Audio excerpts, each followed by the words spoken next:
What's up, house groups? We are in week 2 of our series, Winning in the Wilderness, where we're talking about how to thrive in life's difficult seasons. And I'm coming to you from the wilderness, actually from the Solitude Cabin at Pine Lake Camp, the one I talked about a couple weeks ago when I said I'm afraid of it because it's surrounded by woods and I hate the woods. Just figured if I'm going to preach this series, I got to conquer my fears. Actually, we're here for a planning retreat. But anyways, when I was in high school, I had a football coach that challenged me to memorize his favorite poem. It was the poem Invictus by William Ernest Hensley. Out of the night that covers me, black as the pit from pole to pole, I thank whatever gods may be for my unconquerable soul. In the fell clutch of circumstance, I have not winced nor cried aloud. Under the bludgeoning of chance, my head is bloody, but unbowed. Beyond this place of wrath and tears looms but the horror of the shade, and yet the menace of the years finds and shall find me unafraid. It matters not how straight the gate, how charged with punishments the scroll. I am the master of my fate. I am the captain of my soul. I loved that poem at 16 because it's, charging out onto a football field feeling like I'm the master of my fate. I'm the captain of my soul. I'm in control of this thing. I'm shaping my life the way I want it to be. And then at 16, you find out real quick, that poem's a lie. I'm the master of nothing. You get dumped by a girlfriend and you're curled up in a ball feeling like I'm not the master of my relationships.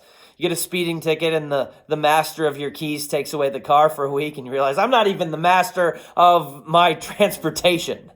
And it hit me pretty quickly that that's a really, really almost addicting idea.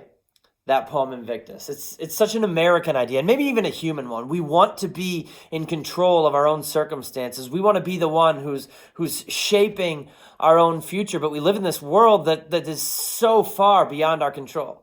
And if we expect it to be within our control, if we expect like, hey, I can aim this thing the way I want it to go, then it's really easy to get to the point where we feel completely hopeless.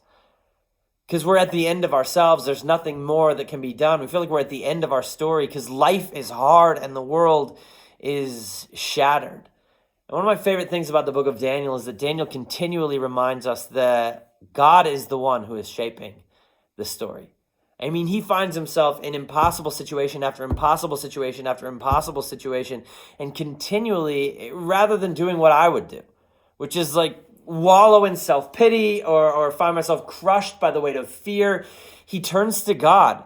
He surrounds himself with a community of people who encourage him, and he just surrenders his life to God and says, God, this is impossible for me. I can't, but you can.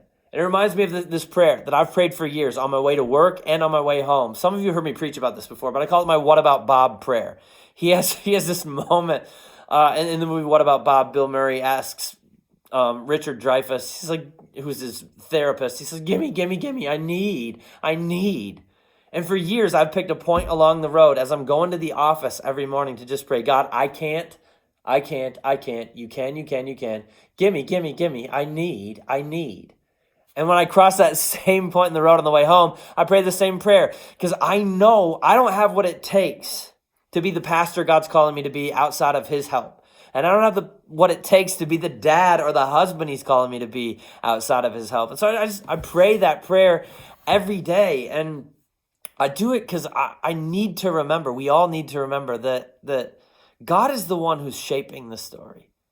Which means nothing's impossible. And we're never at the end until the author says we're at the end. And whatever the end looks like, whatever chapter we're in now, we know that the end is all things made new and all things set right, because that's how God says the story ends. And so for us, we just have a choice to make.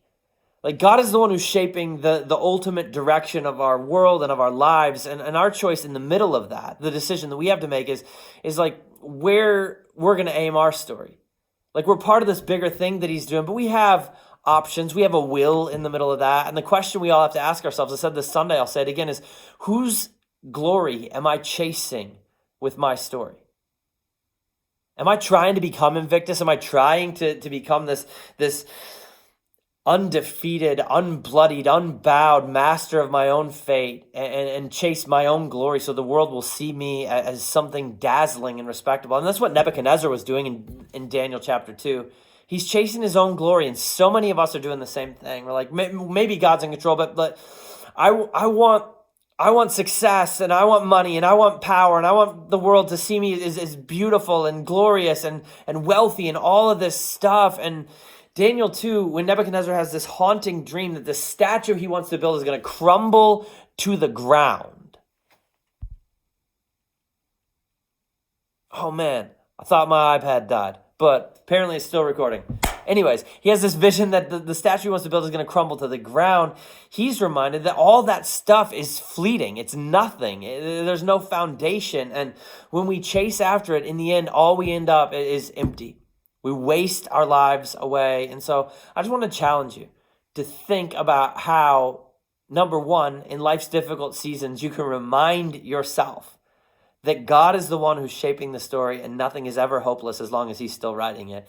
And number two, I want to challenge you to think about how you can aim your life in the direction of his glory and his kingdom rather than your own, because that's what matters and that's what lasts. And that, in the end, is where we find hope and peace and fulfillment and excitement and purpose and joy.